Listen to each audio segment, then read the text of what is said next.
হৃদয়ের স্পন্দন, প্রাণের ভাষা, হৃদয়ের মর্মবাণী হচ্ছে জয় বাংলা। এবং এটি স্বতঃস্ফূর্ত ভাবে আমাদের ছাত্রলীগের নেতাকর্মীরা, আমাদের তরুণ প্রজন্ম, আমাদের সাধারণ শিক্ষার্থী, কারণ আমরা কিন্তু এটি যে আলোচনাটি এর আগে হলো, কারণ জয় বাংলার সঙ্গে ক্ষমতায় থাকা, ক্ষমতায় না থাকা, ক্ষমতায় যাওয়া, ক্ষমতায় না যাওয়ার কোনো সম্পর্ক নেই। এটি আমাদের অস্তিত্বের ঠিকানা, এটি আমাদের শেকড়, এটি আমাদের আত্মপরিচয়।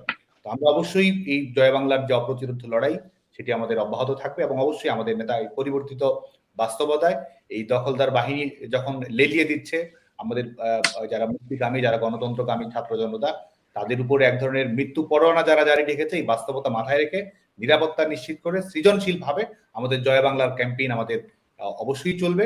এবং আমাদের জাতির পিতা বঙ্গবন্ধু শেখ মুজিবুর রহমান যেমন বলেছিলেন যে দাবিয়ে রাখা যাবে না, দাবায় রাখতে পারবে না। আসলে জয় বাংলাকে কে দাবাবে?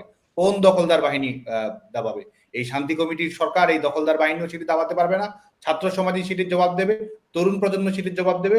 এবং যারা মনে করছে যে তারা আজকে 2-3টি লাশ পেলে আমাদেরকে স্তব্ধ করে দেবে, পাকিস্তান বাহিনীও তো ভেবেছিল 25শে মার্চে গণহত্যা চালিয়েছে, তারা বাংলাদেশ স্বপ্ন কবর দিয়েছে। তারা ভেবেছিল 14ই ডিসেম্বর বুদ্ধিজীবীদের হত্যা করেছে, তারা বাংলাদেশ স্বপ্নকে কবর দিয়েছে।